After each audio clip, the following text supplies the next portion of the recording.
Special strategic partnership की बात प्रधानमंत्री नरेंद्र मोदी और बेंजामिन नेतन्याहू ने अपने जॉइंट स्टेटमेंट के दौरान भी दोहराई। और इजरायल एक वो देश है जिसके साथ हमारे डिप्लोमेटिक रिलेशंस लगभग 60 सालों तक नहीं रहे, लेकिन 2014 के बाद से हमने इजरायल के साथ अपने रिश्तों में बदलाव रखा। अगर मैं डिप्लोमेसी के नजरिए से और डिप्लोमेसी के लैंग्वेज में आपसे समझना चाहूं तो स्पेशल स्ट्रैटेजिक पार्टनरशिप भारत और इजरायल के संबंधों को कैसे मजबूत करती है?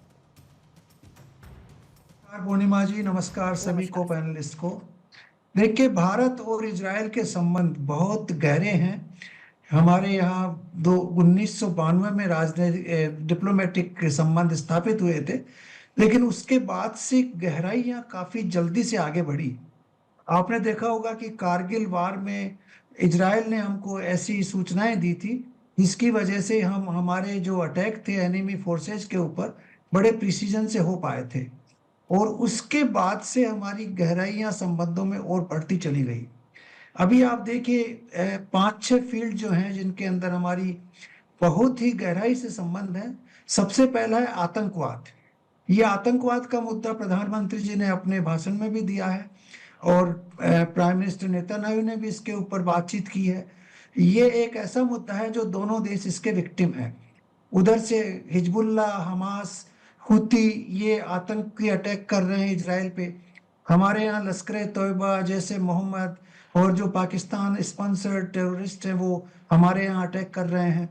तो ये दोनों ही देशों के लिए बहुत ही महत्वपूर्ण मुद्दा है और इसके बारे में दोनों पक्षों में बहुत गहराई से बातचीत हुई है और होती रहेगी, मैं ऐसा मानता हूँ। दूसरा मुद्दा यह है कि हमारे यहाँ पे टेक्नोलॉजिकल डेवलपमेंट डिफेंस फील्ड में अब काफी आगे बढ़ रहा है, लेकिन फिर भी इजराइल कई मायनों में हमारे से आगे है, क्योंकि इजराइल जो एक छोटा देश है और चारों तरफ दुश्मनों से घिरा हुआ है, तो उनका एक ही तरीका था कि वो टेक्नोलॉजी को डेवलप करके अपनी रक्षा को सुरक्षित करें। तो उन चीजों के अंदर जैसे जैसे आयरन डोम और आयरन बीम का एक हिस्सा है, जो छोटे टारगेट्स के ऊपर छोटी मिसाइल्स के द्वारा जो अटैक किए जाते हैं उनको बिना किसी ज्यादा खर्चे के आप कंट्रोल में कर लें और उनको काउंटर कर दें, ये बहुत इंपॉर्टेंट है। हमारे पास S-400 है जो लॉन्ग रेंज मिसाइल्स को पूरी तरह से कंट्रोल किया, ऑपरेशन सिंदूर में बहुत अच्छा काम किया। लेकिन हमारे यहाँ भी छोटे ऐसे स्ट्रेटेजिक जगह पे हैं जहां पे हम लोग उन S-400 को नहीं ले जा सकते। कई बार माउंटेन्स में भी उनको ट्रांसपोर्ट करने में दिक्कत होती है, तो वहां पे हमें आयरन डोम और आयरन बीम का उपयोग करना पड़ेगा। इसके लिए इजराइल की टेक्नोलॉजी की हमें जरूरत है और इसके बारे में हमारी चर्चा चल रही है। मेरे को पूर्ण विश्वास है कि इसके बारे में कोई ना कोई समझौता बनेगा। ठीक है। इसके बाद ड्रोन, आप देखिए आजकल न्यू एज वारफेयर चल रहा है। न्यू एज वारफेयर में सोल्जर्स की जगह ड्रोन का बहुत जबरदस्त उपयोग हो रहा है। आपने देखा पाकिस्तान ने ऑपरेशन सिंदूर में भी हजारों ड्रोन जो तुर्की से आए थे उनके थ्रू हमारे ऊपर अटैक करने की कोशिश की, लेकिन हमने उनको नाकाम किया। तो हमें भी ड्रोन टेक्नोलॉजी को डेवलप करना पड़ेगा। हमारे पास ऑलरेडी है कुछ हद तक, लेकिन उसको और आगे बढ़ाने के लिए हमें इजराइल के जो है इनके पास तकनीक हैं उनको साझा करके DRDO और दोनों एजेंसी मिलके इसको आगे बढ़ाएं। हमारे प्राइवेट सेक्टर में भी ड्रोन प्रोडक्शन का काम चालू हुआ है, तो वहां भी इजराइल का सहयोग लिया जा सकता है। बिल्कुल, क्योंकि डिफेंस के सेक्टर में लगातार आत्मनिर्भरता की बात कही जा रही थी आलोक सर, लेकिन इंपॉर्टेंट बात एक ये भी है दो, और इसमें मेरे दो सवाल हैं, फिर मैं उसके बाद बाकी मेहमानों के पास जाऊंगी। एक तरफ जो आतंकवाद को लेकर प्रधानमंत्री ने नो डबल स्टैंडर्ड का जिक्र किया, जीरो टॉलरेंस का भी जिक्र किया, इससे क्या पश्चिमी देशों को आईना दिखाने की कोशिश की, क्योंकि उनका आतंकवाद को लेकर दोहरा रवैया रहा है, ये बात कई बार प्रधानमंत्री कह चुके हैं। दूसरा, क्या पाकिस्तान जैसे देशों पर इजरायल और भारत का आतंकवाद को लेकर सख्त रुख क्या एक प्रेशर बनाएगा, क्या उनकी एक अकाउंटेबिलिटी तय करने में सक्षम नजर आता है? और तीसरी बात सर, जो अभी अभी कही गौरीशंकर गुप्ता साहब ने, क्या हमारी जो हम आत्मनिर्भर भारत की बात करते हैं डिफेंस सेक्टर में, हमारी निर्भरता तो नहीं बढ़ाएगा इजरायल के ऊपर हथियारों के लिहाज से? पूर्णिमा जी, एक साथ कई चीज आपने बोली है, बारी बारी से मैं कह रहा हूँ कि सब ये जो अंतर्राष्ट्रीय जगत में जो नए आयाम बन रहे हैं ना, नई तरह के ध्रुवीकरण हो रहे हैं, और अब खुल के हर देश नए ध्रुवीकरण की तरफ बढ़ रहा है। तो ये ध्रुवीकरण जो यहाँ पे अभी बन रहा है वो ये है कि एक इजराइल ने प्रपोज किया है हेक्सागोन अलायंस का। हेक्सागोन अलायंस में वो इंडिया, ग्रीस, साइप्रस मिलाकर के हम एक अलायंस बनाना चाहते हैं। ये वस्तुतः देखिए हमारे में कॉमनलिटी क्या है कि इजराइल भी इस्लामिक आतंकवाद से प्रताड़ित रहा है, जी। भारत भी इस्लामिक आतंकवाद से प्रताड़ित रहा है। तो ये शिया आतंकवादी हो या सुन्नी आतंकवादी हो, इस तरह के आतंकवादियों को प्रश्रय देने वाले जितने भी देश हैं इस क्षेत्र में या ग्लोबली, उनके खिलाफ जो हम लड़ रहे हैं उसमें उस लड़ाई के अंतर्गत हम अपने आप को इजराइल से बहुत करीब पाते हैं और इजराइल और हम दोनों एक ही स्थिति में अपने आप को पाने के कारण स्वाभाविक है कि हमारा कॉपरेशन काफी तेजी से बढ़ेगा। इतना ही नहीं, गाढ़े समय में इजराइल ने हमें साथ दिया था। जैसा कि अभी सर ने बताया हमें, मैं इजराइल वार में था, जिस तरह के प्रिसीजन स्ट्राइक वेपन्स उन्होंने दिए हमारे पास, रातों रात पहुंचाए हमारे पास, उससे पूरी समा वहां बदल गई रातों रात। इसके अलावा और भी कई तरह की चीजें हैं जो बहुत सारी चीजें खुले पटल पर नहीं कही जा सकती हैं। जिस तरह के आधुनिक वेपन उन्होंने हमें ड्रोन आज से नहीं कितने दशकों पहले से दिया हुआ है, मोर देन ए डिकेड, 15 साल से पहले से दिया हुआ है। हेरॉन दिया हुआ है, सर्चर्स दिए हुए हैं, कई तरह के ड्रोन दिए हुए हैं। तो इसके अलावा अब उनके पास ऐसे ड्रोन है जो मिसाइल अटैक कर सकते हैं। हमारे पास रीपर ड्रोन है, उनके पास ऐसे ऐसे मिसाइल है, जैसे एयर टू एयर मिसाइल उनका 250 किलोमीटर का एस्टेब्लिश रेंज का है, जो हमको तुरंत चाहिए, जो इस वार्ता में बातचीत चल रही है। और इसके अलावा हमें उनके पास एक ऐसा air to surface ballistic missile है जो एयरक्राफ्ट से लॉन्च किया जा सकता है, जो 2000 किलोमीटर की जिसकी रेंज है और उसका प्रिसीजन एकदम परफेक्ट है। तो हमको तो कहीं जाने की जरूरत ही नहीं पड़ेगी, पाकिस्तान के आसपास भी कहीं जाने की जरूरत नहीं, हम बैठे बैठे Su-30 से लॉन्च उसको कर सकते हैं, Su-30 में वो माउंट हो सकता है। तो इस तरह की जो टेक्निक्स है उनके पास, टेक्नोलॉजी है, इजराइल टेक्नोलॉजी में काफी आगे है और इसको उनको लेने से निर्भरता नहीं बढ़ेगी पूर्णिमा जी। वो इसलिए कि इजराइल खुल करके साथ आता है, वो तो हमें ऑफर दे रहा है कि आप सहयोग कीजिए और हम आपके यहाँ आकर के बनाएंगे। तो इंडो इजरायली कॉपरेशन के द्वारा यहाँ पर तकनीकी ट्रांसफर हो रही है और भारत आत्मनिर्भर को मानते हुए इजराइल इसके लिए तैयार है कि इन सब चीजों का जो निर्यात करेगा हमें, उसका वो निर्माण भारत में भी करने को तैयार है। तो इससे हमारी टेक्नोलॉजी उस लेवल पे बढ़ जाएगी रादर। बिल्कुल, और टेक्नोलॉजी ट्रांसफर और उन टेक्नोलॉजी ट्रांसफर की चर्चा पिछले कई समय में कई देशों के साथ भारत ने की और आज की डेट में वो टेक्नोलॉजी ट्रांसफर बहुत इंपॉर्टेंटली कंसिडर भी किया जाता है। कैप्टन साहब भी हमारे साथ जुड़ चुके हैं। कैप्टन साहब, आपका मैं स्वागत करती हूँ। उससे पहले एक बार आपके पास मैं पूर्णिमा नाथ जी आना चाहूंगी, क्योंकि अमेरिका खुद 9/11 कभी नहीं भूला है और 9/11 के बाद फिर उसके बाद आप ही की तरफ से एबटाबाद में जो कार्रवाई की गई, वो पूरी दुनिया ने देखा कि किस तरीके से आतंकवाद को लेकर अमेरिका ने अपना रुख अपनाया ओसामा बिन लादेन को लेकर।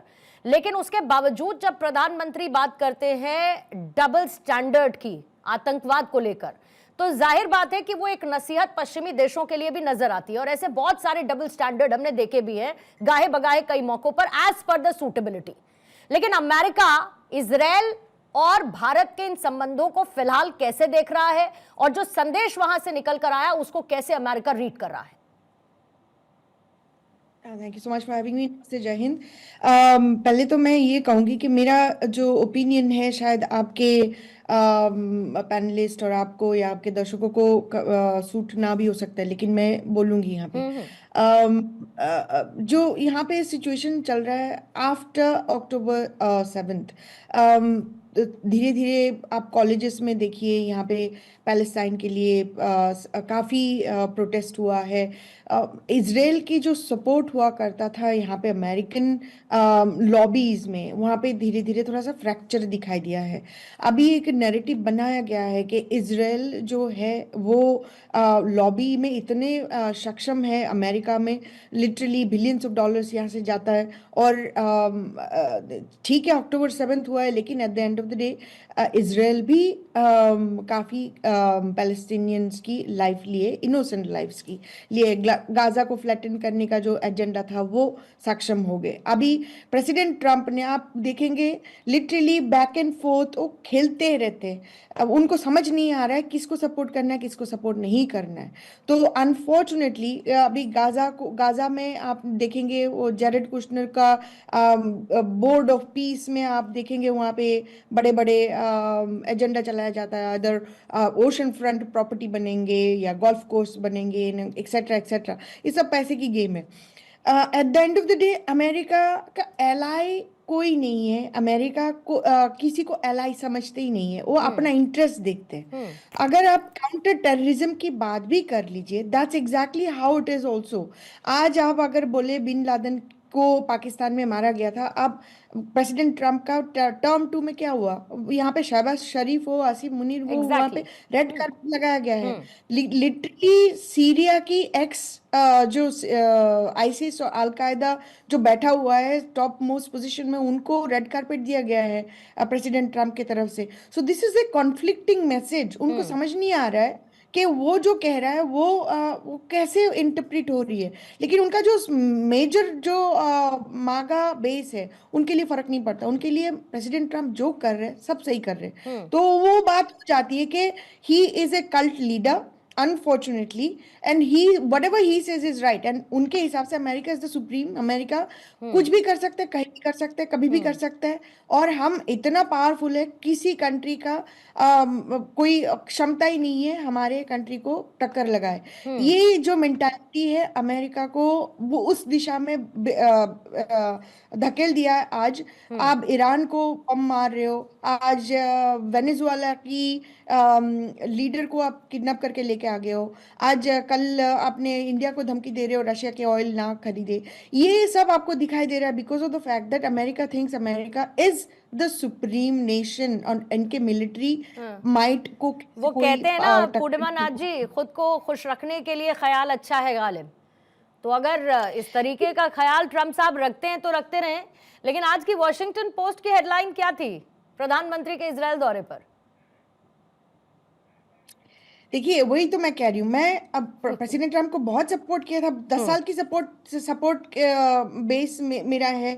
हिंदूज एंड ट्रंप मैंने शुरू किया था उनको सपोर्ट करवाने के लिए कि majority of the Indian voter जो है वो एक्चुअली डेमोक्रेट वोटर्स है, और वो है ही डेमोक्रेट स्टेट्स में, तो डेमोक्रेट को ही वोट करेंगे ना, तो रिपब्लिकन को कोई वोट नहीं करते थे। तो मेरे जैसा कोई 2-3 आवाज ऐसे आए होंगे जो बोले हैं कि president Trump is the right for the country. Because उन्होंने, आपको याद है इलेक्शन से पहले बांग्लादेशी हिंदूज के बारे में भी उन्होंने ट्वीट किया था। अनफॉर्चुनेटली पावर में आने के बाद उनका ऐसा टर्न हुआ है, 180 डिग्री शिफ्ट हुआ है कि उनका बेसिस को चेंजेस नहीं हुआ, लेकिन जो इंडिपेंडेंटली उनको सपोर्ट किया, जैसे मेरे जैसे लोग हैं, उनको अभी दिख रहा है कि it is he is a manifestation of America. He is not the first one. ये जो मेंटालिटी की बात हम कर रहे हैं वो he hasn't created it, he is part of it, he is manifested it, he has actually embraced it. Unfortunately this is not going to fly globally. अभी इजराइल की सिचुएशन जो है वो अपना दौर एग्जिस्टेंशियल थ्रेट मानते। इंडिया भी same है, हिंदूज का भी सेम है। अब आज अगर हम हिंदू होके यहाँ पे हिंदू होके हम हिंदू जैसा नहीं जी सकते हैं, आप मुझे बताइए, कल मुझे बोलेंगे कि कन्वर्ट करना पड़ेगा। This is exactly what president Trump's MAGA cult is trying to do. Christian nationalism का जो एजेंडा चल रहा है, दिस इज डेंजरस। इसीलिए मेरा एक संदेश है प्रेसिडेंट पीएम मोदी की, कोई भी बात नहीं कर रहा है। I understand you are talking about defence deals and technology deals and technology transfers, लेकिन कोई भी स्टेशन आपकी इंडिया में ये बात नहीं उठाई। मैंने जहां जहां पे बैठा है वो बात किया है।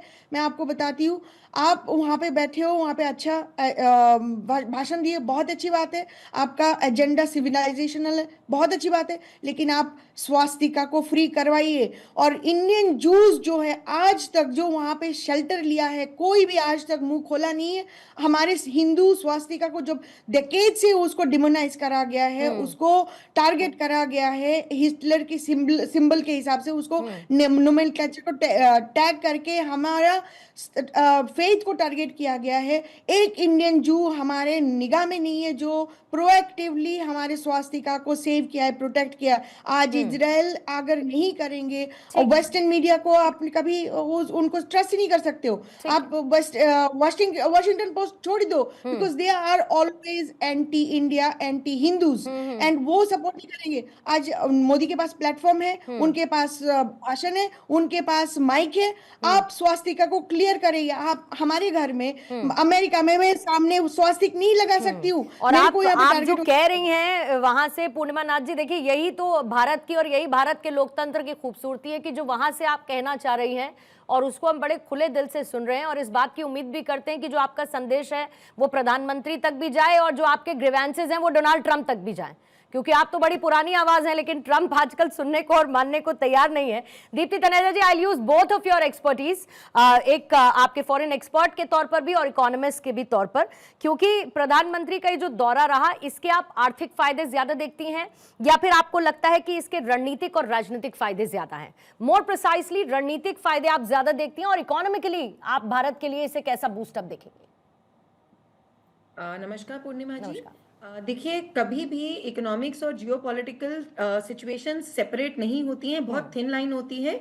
लेकिन क्योंकि आपने एक बड़ा स्पष्ट सवाल पूछा है, तो मैं दोनों में से इसको ज्यादा जियोपॉलिटिकली और स्ट्रैटेजिकली इसको ज्यादा इंपॉर्टेंट देखती हूँ बनस्पत इसके कि इकोनॉमिकली। इसका मैं आपको कारण भी बताती हूँ, क्योंकि देखिए इकोनॉमिकली इजराइल एक बहुत छोटा देश है, उसकी आयात निर्यात की अपनी कुछ लिमिटेशंस हैं, तो उनसे बहुत ज्यादा ये उम्मीद करना कि हमारा ऑल्टरनेटिव मार्केट्स में वो फायदा देंगे या हमारे लिए ऑल्टरनेटिव मार्केट्स खुलेंगी, चाहे वो एक्सपोर्ट हो चाहे वो इम्पोर्ट हो। बेसिकली हम अपने एक्सपोर्ट के अगर नजरिए से बात करें तो वहां पे इजराइल की अपनी पॉपुलेशन, अपने साइज की लिमिटेशंस आ जाती हैं। लेकिन अगर स्ट्रैटेजिकली और जियोपॉलिटिकली देखें तो हम अगर अपने डिफेंस मैकेनिज्म की बात करें तो हमने उनके साथ आज जो हमारी डील्स हुई हैं, 27 डील्स और 11 अनाउंसमेंट्स हुई हैं, जिसमें स्ट्रैटेजिकली बहुत इंपॉर्टेंट है एफटीएस का। इसलिए अगर आप देखें, अभी जिक्र हुआ है कि अब हम उन पे शुरुआत करेंगे, उन पे काम करेंगे। और बहुत अहमियत की जो बात है, अगर हम डिफेंस की भी बात करें, जैसे आपने पहले एक सवाल पूछा था कि हम उन पे अपनी डिपेंडेंस बढ़ा तो नहीं रहे, एकदम कतई नहीं बढ़ा रहे पूर्णिमा जी। अब जो ये दौर है, ये भारत टेक्नोलॉजी ट्रांसफर्स और इंडिजिनस प्रोडक्शन का दौर है। अब हम केवल दूसरों पे डिपेंडेंसी के दौर से बाहर निकल आके चुके हैं। तो हम जैसे बैरक 8 जो हमारे डिफेंस मिसाइल्स है, वो हम ऑलरेडी इजराइल के साथ बना रहे थे साझेदारी में, डीआरडीओ और इजराइल का वो जॉइंट एक वेंचर था। तो बैरक 8 की भी बात हुई है। अब जो एयर टू एयर रिफ्यूलिंग की जो बात हुई है, जो हमारे एयर टू एयर जो रिफ्यूलिंग प्लेन्स हैं, 7 अभी हमारे पास हैं, जिसमें से 6 हमारे रशिया से लिए गए हैं और एक हमारा वेट लीज पर है। तो वो काफी पुराने हो चले हैं, उनको रिप्लेसमेंट करना है, तो वो हम बात कर रहे हैं। लेकिन साथ साथ हम उनके टेक्नोलॉजी ट्रांसफर्स की भी बात कर रहे हैं। तो उस परिप्रेक्ष्य में पूर्णिमा स्ट्रैटेजिकली ये बहुत इंपॉर्टेंट होके आता है। अगर हम जैसे बार बार सिक्योरिटी की भी बात कर रहे हैं, तो मोदी जी ने अपने भाषण में जो उन्होंने नेसेट को एड्रेस किया है, उन्होंने डायरेक्ट बिल्कुल, क्योंकि उन्होंने कहा है कि zero tolerance and double standards accepted नहीं है। तो उन्होंने वेस्ट को, खास करके अमेरिका को और पाकिस्तान को, क्योंकि देखिए एक तरफ से बात करते हैं अमेरिका पीस की, लेकिन अभी क्या चल रहा है, अफगानिस्तान और पाकिस्तान के बीच में जो टेंशंस हैं वो हमें पता है रोज हो रही हैं। और वो आपको क्या लगता है कि पाकिस्तान में आज की डेट में जिस टाइप का वो कटोरा लेके वाली स्थिति में है, क्या पाकिस्तान के पास इतनी हैसियत है कि वो अफगानिस्तान के साथ या फॉर दैट मैटर किसी और कंट्री के साथ, भारत तो खैर बहुत दूर की बात है, बलोच में जो वहां उनके चल रहा है, कि वो इतना बड़ा उनके ऊपर काउंटर टेररिज्म की जो बात कर रहे हैं, तो कहां से वो फ्यूल हो रहा है? वो डेफिनेटली क्योंकि अमेरिका को बगराम एयरबेस चाहिए। तो ये जो दोहरा स्टैंड लेकर चलते हैं अमेरिका के और पाकिस्तान के लोग, सीधा प्रहार मोदी जी ने वहां पे अपने भाषण में इजराइल में उसके थ्रू किया है। और मैं एंड में एक और खास बात बोलना चाहूंगी पूर्णिमा, माननीय प्रधानमंत्री मोदी जी इकलौते ऐसे, क्योंकि हम एक बुद्ध प्रधान देश तो रहे हैं, पर माननीय प्रधानमंत्री मोदी जी इकलौते ऐसे प्रधानमंत्री हैं जिससे विश्व का हर नेता बात करता है। चाहे आप अगर रशिया यूक्रेन की बात करें तो ज़ेलेंस्की भी उनसे बात करते थे, पुतिन के साथ तो हमारे रिश्ते बहुत अच्छे हैं ही। अगर अब हम पैलेस्तीन और इजराइल के संदर्भ में बात करें तो कल हम सब जानते हैं कि उनको स्पीकर ऑफ द नेसेट का जो मेडल मिला है वो मिला है। 2018 में उनको पैलेस्तीन का भी grand collar of the state से नवाजा गया था।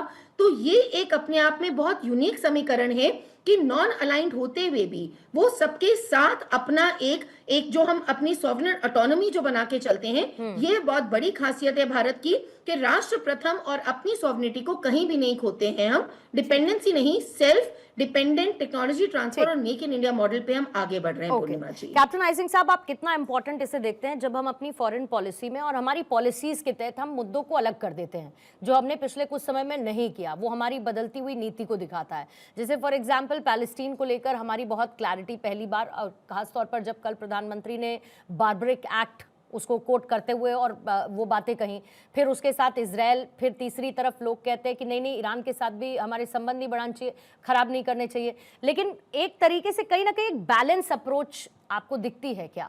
सेपरेट हम हर एक पॉलिसी के साथ आगे बढ़ते हुए अलग अलग तरीके से चीजों को ट्रीट कर रहे हैं, देशों को देख रहे हैं, उनकी प्रॉब्लम्स, उनके एड ऑन्स, उनके माइनस, सब चीज को हम डिफरेंशिएट करते हुए बैलेंस कर रहे हैं। आप देखते हैं कि बहुत बड़ा डेवलपमेंट है साथ साथ।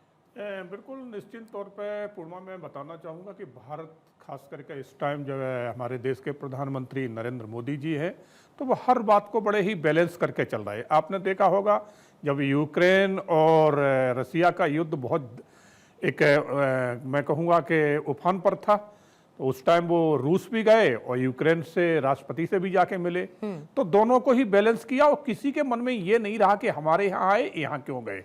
इसी तरह से आप देखो हमारे संबंध, हमने कभी भी अमेरिका से इस तरह के संबंध नहीं बनाए कि जो कहीं उसमें हमारे संबंधों में बिगाड़ आता। हालांकि डोनाल्ड ट्रंप ने अपनी तरफ से सारी कोशिशें की, उसके लिए उन्होंने हमें अपने यहाँ पाकिस्तान जो हमारे थोड़े ही समय पहले मुनीर साहब को लंच पे इनवाइट कर लिया। वही तो मैं कह रहा हूं कि जब मालूम है कि उसी टाइम ऑपरेशन सिंदूर हुआ था, हमारे साथ इतना बड़ा पाकिस्तान ने जो पहलगांव करके इतना बड़ा हमारे साथ एक आघात किया था, विश्वासघात किया था, और हमने उसका जवाब दिया। फिर भी डोनाल्ड ट्रंप ने वहां के सेना अध्यक्ष को बुलाया। तो इसमें कहीं ये तो लगता है कि जो एक तरफ तो आप हमारे साथ इतने अच्छे संबंध है, हमारे देश के प्रधानमंत्री माननीय नरेंद्र मोदी जी आपके पिछले चुनाव में आपके हाथ में हाथ मिला के आपका प्रचार प्रसार करने भी गए थे। तो डोनाल्ड ट्रंप हो या पीछे भी जो रहे हो, तो अमेरिका सिर्फ, जैसा भी एक मैडम कह रही थी कि अमेरिका पहले अपना बेनिफिट देखता है, अपना फायदा देखता है, और यह भी सही है। अमेरिका डराता है, धमकाता है, और अमेरिका तभी तक है जब तक वो दूसरों को इस तरह से कहीं ना कहीं अपने फेवर में लेता रहेगा। जिस दिन अमेरिका की ये चीजें बंद हो जाएंगी उस दिन अमेरिका नहीं रहेगा, क्योंकि अब अमेरिका के कंपटीशन में एक नहीं 3-4 देश आ चुके हैं। आज भारत भी कहीं से पीछे नहीं है। आज भारत की जो सेना है वैसे भी वर्ल्ड में तीसरे नंबर की सेना बन चुकी है, और हो सकता है कुछ समय में जिस तरह से हमारी आज तैयारी हो रही है, आज इजराइल में जो हमारे रक्षा सौदा जो हो रहे हैं, जो जिसके साथ करार जो हो रहा है, तो यही तो हो रहा है कि इजराइल की जो टेक्नोलॉजी है वो हमसे जब जुड़ेगी, एक तरफ तो हमने इजराइल के साथ अपना अच्छा संबंध बना रहे, उनकी टेक्नोलॉजी खास करके डिफेंस की अपने साथ जोड़ना चाह रहे, और इजराइल, ये भी सही है कि इजराइल को हम अगर आज से 40 साल पहले संबंध जोड़ लेते तो हमारी ताकत और भी डिफेंस क्षेत्र में कई गुना ज्यादा होती। तो ये हमारी पूर्व की सरकारें थी जो उन्होंने इस बात का ध्यान नहीं दिया। उन्होंने सिर्फ ये सोचा इजराइल एक छोटा देश है, मगर इजराइल छोटा जरूर है, मगर उसकी टेक्नोलॉजी और उसकी ताकत कई बड़े बड़े देशों से बहुत, इंटेलिजेंस, वही तो कह रहा हूं, उसकी ताकत बहुत, और उसकी जो इंटेलिजेंस है वो तो देखने लायक है। आप देखिए ना, उनकी जो खुफिया एजेंसी है मोसाद, वो जो वर्ल्ड में नंबर 1 पे है। तो ये चीजों को हम नकार नहीं सकते। और दूसरी बात है कि भारत के साथ इजराइल के जो संबंध हैं वो विश्वसनीय, हम आंखें मूंछ के इजराइल पे भरोसा कर सकते हैं, मगर अमेरिका पे नहीं कर सकते। अमेरिका जहां उसका फायदा होगा वो अपने फायदे के हिसाब से हर चीज देखता है। ठीक है। गौरी शंकर गुप्ता सर, ये इतना मुश्किल क्यों है समझाना लोगों को कि जब बाकी देश अपने हिसाब से, अपनी सहूलियत के हिसाब से बाकी देशों के साथ अपने रिश्ते तय करते हैं या बिगाड़ते हैं? फॉर एग्जाम्पल अमेरिका, अभी थोड़ी देर पहले दीप्ति जी ने जिक्र किया था रीसेंट वॉर और वॉर फ्यूल को को लेकर, तो उससे पहले तो आप रशिया यूक्रेन याद कर लीजिए। और अगर जेलेंस्की को यूएस का सपोर्ट नहीं होता, हथियारों की खपत की उनकी इंटेंट नहीं होती, हथियारों के बाजार को बढ़ाना नहीं होता, तो शायद इतना लंबा ये युद्ध हम चलते हुए रशिया यूक्रेन के बीच में भी नहीं देखते। लेकिन अमेरिका जो करता है वो करता है, कोई कुछ नहीं बोलता। लेकिन अगर भारत अपने लिए अपने हिसाब से फैसले लेने लगे तो दिक्कत बहुत लोगों को हो जाती है। पूर्णिमा जी, आप बिल्कुल ठीक कह रही हैं। देखिए, अमेरिका भी ये नहीं चाहता कि भारत का राइज हो, भारत अमेरिका को एक चैलेंज देने वाला देश बने, क्योंकि उन्होंने पहले ही चाइना का राइज देख लिया है और अब चाइना उनको चैलेंज कर रहा है, तो वो नहीं चाहता कि भारत एक बहुत बड़ी शक्ति के रूप में उभरे। तो इस रास्ते में बाधाएं तो बहुत आएंगी, इसमें कोई डाउट नहीं है, लेकिन उन बाधाओं को पार करना हमारा कर्तव्य है, हमारा कार्य है। और वो हम बड़े आसानी से तो नहीं कर पाएंगे, लेकिन हम बड़े परसिवियरेंस से उसको आगे बढ़ा पाएंगे, धीरे धीरे उसको आगे कर पाएंगे। आप देखिए, अभी जो आज भारत में पिछले 10 सालों में 12 सालों में जो प्रोग्रेस हुई है, वो संसार के किसी देश में नहीं हुई है। किसी भी फील्ड में आप देख लें, जो ग्रोथ रेट है वो करीब 7% पर एनम के हिसाब से आगे बढ़ी है। आप किसी फील्ड में देखिए, हाईवेज कितने जबरदस्त बन रहे हैं, एयरपोर्ट्स का जो निर्माण हो रहा है, रेलवेज में जो मॉडर्नाइजेशन हो रहा है, जो हमने डिफेंस इंडस्ट्री को प्राइवेटाइज किया और डिफेंस का प्रोडक्शन बाहर कितनी तेजी से हो रहा है, स्पेस सेक्टर में जो हमने नए आयाम बढ़ाए हैं, आगे बढ़े हैं, तो इन सब चीजों को अगर आप देखेंगे तो लगता है कि भारत बहुत तेजी से उभर के सामने आ रहा है। और कल प्रधानमंत्री ने भी, गौरीशंकर गुप्ता साहब, ये कहा कि बहुत जल्द हम तीसरी सबसे बड़ी अर्थव्यवस्था बनने की तरफ बढ़ रहे हैं और बहुत जल्दी हम वो बन भी जाएंगे। संजीव श्रीवास्तव साहब, क्योंकि मिडिल ईस्ट में इसकी बड़ी इंपॉर्टेंस थी, कल भी हम जिस तरीके की चर्चा कर रहे थे, और अगर अलग अलग ग्रुप्स बन रहे हैं, अलग अलग कॉकस क्रिएट हो रहे हैं, तो मिडिल ईस्ट में भी एक बड़ी उथल पुथल मची हुई है। आपको लगता है कि ये जो दौरा रहा और जिस तरीके का संयुक्त बयान दोनों राष्ट्राध्यक्षों की तरफ से आया, वो मिडिल ईस्ट में पैदा हुई इस हलचल को कुछ हद तक स्टेबल कर पाएगा और भारत को एक एज मिडिल ईस्ट में मिलने की इससे उम्मीद जताई जाए क्या? जी, देखिए पूर्णिमा जी, ये जो भारत के प्रधानमंत्री श्री नरेंद्र मोदी का जो दौरा हुआ और इजराइल की संसद को उन्होंने जो संबोधन दिया और एक विजनरी उन्होंने स्पीच दी, और जाहिर है कि उस स्पीच के माध्यम से उन्होंने अनेक महत्वपूर्ण बातें, अपना जो विजन मिडिल ईस्ट रीजन को लेकर के रखा, अब्राहम एकॉर्ड्स की चर्चा की, डायलॉग एमंग सिविलाइजेशंस की बातें कही और आतंकवाद के विरुद्ध जीरो टॉलरेंस का अप्रोच और किसी भी तरीके के डबल स्टैंडर्ड के बिना आतंकवाद को डील करने की बात कही। ये सारी बातें बड़ी विजनरी थी और अब ये जो ज्वाइंट स्टेटमेंट आया है उससे भी बहुत स्पष्ट है कि भारत और इजराइल के जो संबंध हैं, जो बायलैटरल टाइज हैं, वो एक नए ट्रेजेक्टरी को उन्होंने अटेन किया है और दोनों ही देश आगे आने वाले समय में बायलैटरल लेवल पर एक गहरा कोलैबोरेशन तो करने ही जा रहे हैं, लेकिन भारत और इजराइल की इस दोस्ती का, इस पार्टनरशिप का, दो सिविलाइजेशंस के बीच के ये संबंधों का पूरे मिडिल ईस्ट रीजन में भी एक सकारात्मक संदेश अवश्य गया है। और मेरा ऐसा मानना है कि भारत का जो प्रभाव इस यात्रा के बाद एक सकारात्मक रूप से बढ़ा है और भारत जो कि पहले से ही एक बड़ी प्रभावी भूमिका में है, चाहे वो India middle east Europe economic corridor का इनिशिएटिव हो या I2U2 का इनिशिएटिव हो, सभी के माध्यम से भारत अपनी पहले से ही एक जो पहचान है, अपना जो इन्फ्लुएंस है वहां पर आके रखा हुआ है।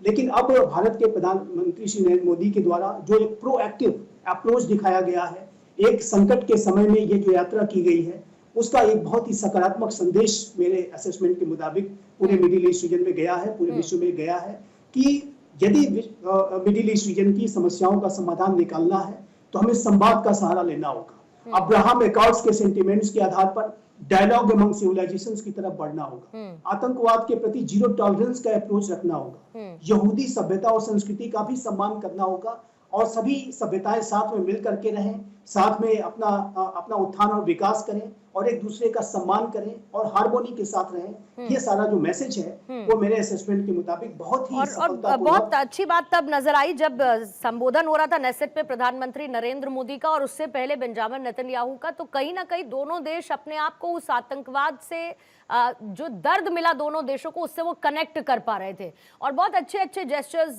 नेतन्याहू की तरफ से, चाहे भारतीय परिधान हो, उसकी एक झलक हो, उनकी बॉडी लैंग्वेज, वो बहुत ही एक पॉजिटिव अप्रोच के साथ नजर आई। लेकिन दीप्ति जी, क्योंकि थोड़ी देर पहले आप जिक्र पॉपुलेशन के लिहाज से कह रही थी कि बहुत ज्यादा पॉपुलेशन नहीं है, तो आपने बिजनेस से ज्यादा स्ट्रैटेजिकली इसे वे किया था कि ये दौरा उससे ज्यादा फायदेमंद रहेगा। लेकिन जैसा कि कहते हैं कि बूंद बूंद से घड़ा भरता है, और पिछले कुछ समय में हमने बहुत सारी कंट्रीज के साथ इस तरीके के ट्रेड एग्रीमेंट्स किए, इंक्लूडिंग अमेरिका, और फिर कुछ देशों के साथ हमने एफटीए भी किया। अभी विक्रम मिस्री का स्टेटमेंट आया कि यहाँ पर ऑलरेडी एक टीम मौजूद है इजराइल की, और हमने उसको लेकर चर्चा टीम के साथ शुरू कर दी है। तो ये तमाम देशों के साथ हो रहे एफटीएज और ट्रेड अग्रीमेंट्स भारत की इकोनॉमी के पर्सपेक्टिव से डेफिनेटली गेम चेंजर साबित होंगे, लेकिन कहीं पर आप ज्यादा चैलेंजिंग और कहीं पर ज्यादा एट ईज देखती हैं आप इन एफटीएज को?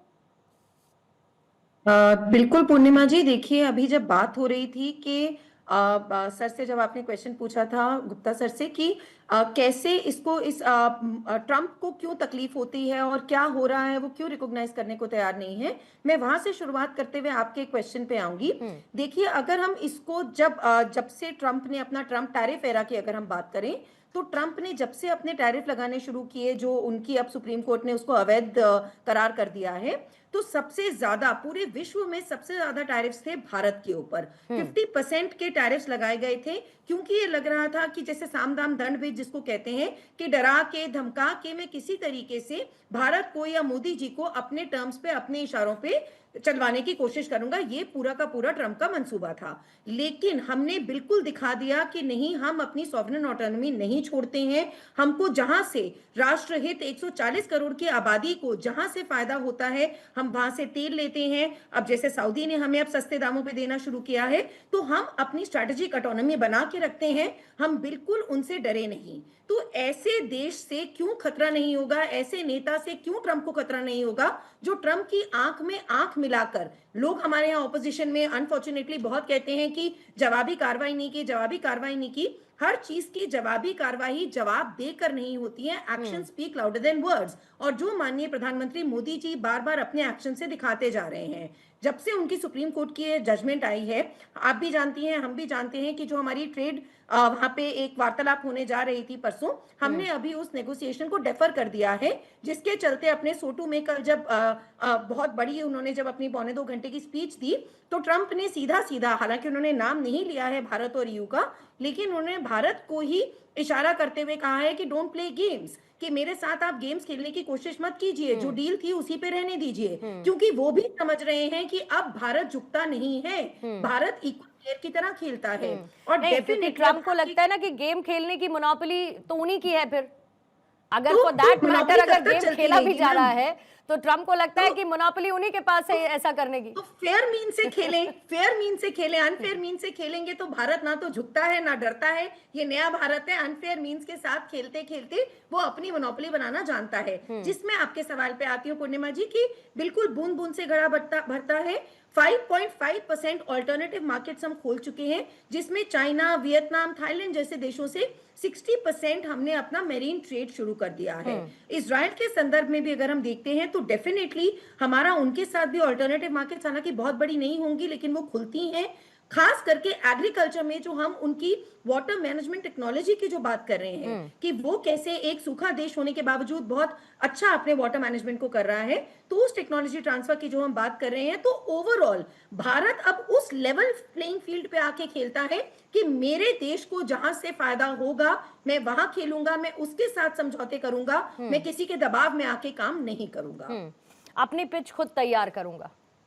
पिच भी खुद तैयार करूंगा, बैटिंग एंड पे रहूंगा और अपने तरीके से बैटिंग करूंगा, छक्के चौके लगा के बैटिंग करूंगा। और पूर्णिमा जी, आप यहाँ पे दूसरी पूर्णिमा मैडम जो हैं, जो बात कर रही थी स्वास्तिका को लेकर भी, हम ऑलरेडी कनाडा में उसको जर्मन जो मार्क है उससे सेग्रीगेट करा चुके हैं। कैनेडियन गवर्नमेंट ऑलरेडी उसको पास कर चुकी है। ऑस्ट्रेलिया में भी उसकी मुहिम छिड़ी हुई है, and I am sure sooner than later पूरे वर्ल्ड में वो स्वास्तिका की एक रिकॉग्निशन होगी। मैं और आप दोनों उसकी वेट करेंगे, एंड आई एम श्योर माननीय प्रधानमंत्री मोदी जी के अंडर ही वो होगा। ठीक है पूर्णिमा जी, जो अभी दीप्ति तनेजा जी ने बताया, आपकी बात थोड़ी देर में आपको क्लैरिटी हालांकि मिल गई कि यहाँ हम कहाँ तक पहुंचे हैं, लेकिन पहुंचना बहुत जरूरी अमेरिका और उनकी पॉलिसीज को बैलेंस करने को लेकर भी है। दूसरी तरफ चीन जाहिर बात है कि चीन अपनी टेक्नोलॉजी को लेकर, और कल जब टेक्नोलॉजी की क्योंकि बात हो ही रही थी, तो इससे पहले भारत में AI समिट भी हुआ था, फिर सेमीकंडक्टर्स को लेकर भारत जिस तरीके से ग्रोथ कर रहा है, वो चैलेंज उन देशों के लिए भी है जिसमें खुद अमेरिका भी शामिल है, चीन भी शामिल है, ना जियोपॉलिटिकली बट अदरवाइज डिपेंडेंसी खत्म हो जाएगी इन कंट्रीज पर भारत की, क्योंकि भारत आत्मनिर्भरता की दिशा में हर उस क्षेत्र में अपने आप को मजबूत कर रहा है जहां पर वो कभी निर्भर हुआ करता था। जी, बहुत बहुत अच्छी बात है। देखिए, मैं इंडिया को एक नया कंट्री नहीं समझती हूँ, ये सिविलाइजेशनल स्टेट है। आपकी जो हिस्ट्री है वो 20,000 साल की पुरानी हिस्ट्री है। अब यहाँ पे कोई अभी आके बोल देंगे इंडिया नया कंट्री है, सेकुलर कंट्री है, वो आपके से कॉन्स्टिट्यूशन में सेकुलर और सोशलिस्ट डाल दिया तो कोई नया एक ड्रेस पहन लिया। वैसे मैं समझती नहीं हूँ। मैं एक हिंदू हूँ और मुझे बहुत अच्छा लगेगा अगर मैं घर के बाहर में स्वास्तिका लगा सकती हूँ और खुले आम लगा सकती हूँ और मेरे ऊपर अटैक ना हो। बट उसके लिए हम भी यहाँ पे काम कर रहे हैं। सिर्फ आप जो कह रहे हो कैनेडियन गवर्नमेंट, अच्छी बात है, वो लोग अगर कर रहे हैं तो बहुत अच्छी बात है। अमेरिका में तो बहुत टाइम लग जाएगा मेरे ख्याल से। कुछ स्टेट्स मैंने देखा है थोड़ा बहुत काम हो रही है। हम भी यहाँ से आवाज उठाते हैं। लेकिन मेरी बात ये है कि जो ये होना ही नहीं चाहिए था, ये जो सेग्रीगेशन था हक एंड क्रूज और स्वास्तिका का, आज नोमेनक्लेचर लेके हमारी रिलीजियस सिंबल को उनके पॉलिटिकल प्रॉप बना दिए। तो अनफॉर्चुनेटली हमारे जैसे, इसीलिए मैं इंडियन जूस की बात भी करती हूँ। इंडियन जूस हमारे कंट्रीज में आके रहे हैं, शेल्टर लिए, प्रोटेक्शन पाया है, अपना रिलीजन फ्रीली वो लोग पाले हैं। लेकिन जब दर्शकों से स्वास्तिका का नाम गंदा करा जा रहा था, एक इंडियन जू, मेरा नाम, मुझे लाइव आपको चैलेंज कर रही हूँ, मुझे आप बताइए एक इंडियन जू प्रोएक्टिवली स्वास्तिका को सेव किया है, प्रोटेक्ट किया है globally, even in India, Israel और एनीवेयर एल्स, नोवेयर। अब मैं ये बात इसलिए बता रही हूँ कि हिंदूज जो है ना, आप अकेले हो और अकेले ही रहेंगे, और आपके सिविलाइजेशनल जो इथोस है वो ही आपको इस गंदगी से निकालने वाले हैं। और ये जो बात है ना, ये जो आप कह रहे हो, आप इनके साथ डील कर रहे हो, उनके साथ डील कर रहे हो, करो सबके साथ। लेकिन जब कोई वेस्टर्न कंट्री आके आपको बड़े बड़े धमकियां देते हैं, आप रशिया से तेल नहीं खरीदोगे। लिंडसे ग्रैहम के यहाँ पे लिटरली स्टेटमेंट है, वो बोलते कि मैं इंडियन एम्बेसडर के घर में गया था, वहां पे बोल रहे थे कि रशिया से तेल नहीं खरीदेंगे। भाई वो कौन होते हैं बोलने वाले? हम जैसे लोगों को भी लगती है यहाँ पे बैठ के। आप सिविलाइजेशनल कंट्री हो, आप कैसे, आपकी यहाँ की कंट्री की पॉलिटिशियन ऐसे कैसे स्टेटमेंट दे सकते हैं आपके ऊपर? तो मेरा जो सिचुएशन है यहाँ पे, हम इंडिया को कभी छोड़ नहीं सकते, हम हिंदुस्तान को कभी छोड़ नहीं सकते, बिकॉज हम हिंदू है। हमारे उज्जैन अमेरिका में नहीं है, हमारे उज्जैन शक्ति, हमारा शक्तिपीठ अमेरिका में नहीं है। अगर हम इंडिया के सिटीजन लेकिन क्लैरिटी मिलने के बाद, देखिए पूर्णिमा जी, खुद ट्रंप ने भी तो कई बार कह दिया ना कि मीडिएशन कराया पाकिस्तान और भारत के बीच में युद्ध रोकने के लिए, लेकिन असलियत तो पूरी दुनिया जानती है। तो आप कहने का, तो आप ये सोचिए, फिर कह दिया अभी तो, कहने का तो हम तो यहाँ गिनते हैं कि कितनी बार कह दिया है ट्रंप ने, और उसके बावजूद उसको सीरियसली नहीं लिया जाता। ठीक है, I'll move ahead with the closing comment now। ठीक है, बाहर नहीं जा रही है ना। Okay, I'll move ahead with the closing comment now। Sanjay Srivastava साहब 1 मिनट रख रही हूँ, फिर उसके बाद आलोक जी आपसे और कैप्टन साहब आपसे भी क्लोजिंग कमेंट लेके खत्म करूंगी। देखिए पूर्णिमा जी, भारत स्टेट है और भारत अन्य जो सिविलाइजेशंस हैं उनको भी रिस्पेक्ट करना जानता है, और भारत डायलॉग एमंग सिविलाइजेशंस का समर्थक है। क्लैश ऑफ सिविलाइजेशन की जो शैतानी विचारधारा है, आतंकी विचारधारा है, भारत उसका विरोधी है। जैसा कि भारत के प्रधानमंत्री श्री नरेंद्र मोदी ने बहुत ही लाउड एंड क्लियर टर्म्स में स्पष्ट रूप से इजराइल की संसद में जाकर के इस बात को कहा कि हम जो अन्य राष्ट्रों की, अन्य सभ्यताओं के जो दर्द को समझते हैं, आपके पेन को, आपकी ग्रीफ को हम शेयर करते हैं।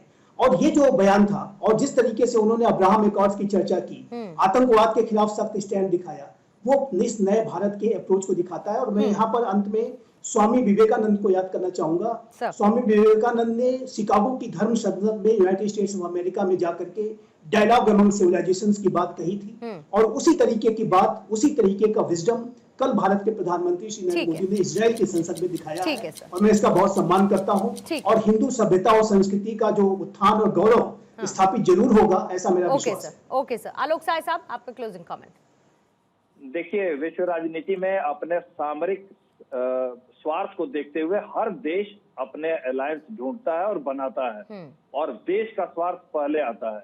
आप देखिए, अगर हम मजबूत रहेंगे ना तो कोई हमें आंख नहीं दिखा पाएगा। चीन आज रूस से उतना तेल खरीदता है, लेकिन अमेरिका की हिम्मत है चीन पे लगा दे टैरिफ? नहीं लगाया। आप रूस के खिलाफ तेल लगाने के लिए इतना बैन करते हैं, पूरा यूरोप भड़का हुआ है कि हम रूस हमारे ऊपर आक्रमण करने वाला है।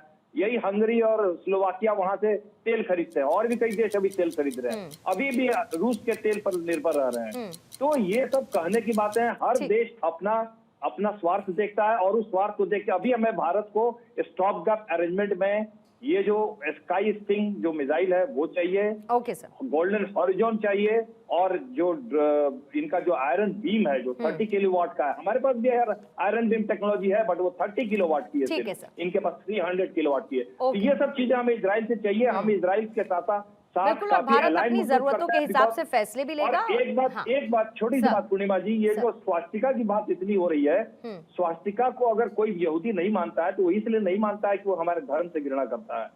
आप इस बात को समझिए कि जिस स्वास्तिक चिन्ह को देखा है उन्होंने, लाखों की संख्या में गैस चेंबर में उनको झोंक दिया गया, वो ट्रॉमा उनको थोड़ा प्रताड़ित करता है। तो धीरे धीरे वो ट्रॉमा काफी समय लगेगा जाने में। Okay sir, okay sir. Captain साहब, क्लोजिंग कमेंट। देखिए पूर्णिमा जी, भारत को बिल्कुल इस टाइम जरूरत है एक अपने शक्तिशाली देश बनाने के लिए, तो हमारे प्रधानमंत्री उसी हिसाब से सबके साथ संबंध बना रहे हैं। अभी जैसे इजराइल के साथ जो हमारा समझौता हुआ है, उसमें जो आयरन डोन है, आयरन डोन की शक्ति सबने देखा है कि इजराइल के ऊपर कितने आतंकवादी देश और भी ये सारे मिलके उस पर अटैक कर रहे थे, मगर उसने सिर्फ आयरन डोन की वजह से अपने आप को बचा के रखा।